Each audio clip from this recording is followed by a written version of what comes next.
Simple and tasty దోసకాయ tomato curry. ఇది బాడీకి చాలా చలువ చేస్తుందండి ఈ కూర. అలాగే కర్రీ కూడా చాలా అంటే చాలా టేస్టీగా ఉంటుంది.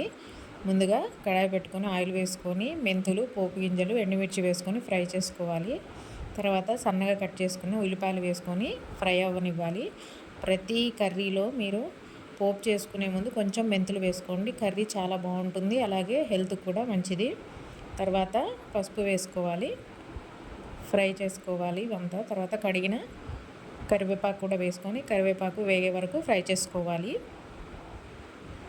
సో చూసారు కదా, ఈ విధంగా ఫ్రై అవ్వనివ్వాలి. తర్వాత అల్లం పేస్ట్. ఈ దోసకాయ టమాటా కర్రీలో అల్లం పేస్ట్ అనేది కంపల్సరీ. ఇది వేస్తేనే కర్రీ ఇంకా బాగుంటుంది.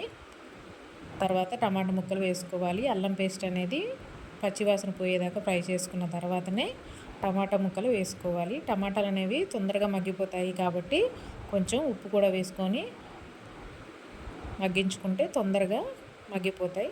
తర్వాత ఈ విధంగా మొత్తం అంతా కలిసేలా కర్రీ ఎప్పుడు కలుపుతూనే ఉండాలండి.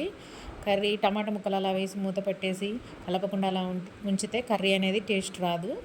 సో కలుపుతూనే ఉండాలి. తర్వాత దోసకాయ ముక్కలు యాడ్ చేసుకోవాలి. ఈ విధంగా అంతా కలుపుకున్న తర్వాత రుచికి సరిపడా కారం. దోసకాయ టమాటా ఈ రెండు పులుపుగా ఉంటాయి కాబట్టి కారం అనేది కొంచెం ఎక్కువగా పడుతుంది ఈ కర్రీలో. సో సరిపడినంత కర్రీ వేసుకొని కొంచెం వాటర్ యాడ్ చేసుకొని ఈ దోసకాయ టమాటా ముక్కలు అనేది బాగా ఉడికే వరకు ఒక 10 నిమిషాలు మూత పెట్టుకొని ఉడికించుకోవాలి. ధనియాల పొడి వేసుకొని సో అంతే. ఒక 10 నిమిషాల తర్వాత మూత తీస్తే ఎంతో టేస్టీగా ఉండే దోసకాయ టమాటా కర్రీ రెడీ. Thank you.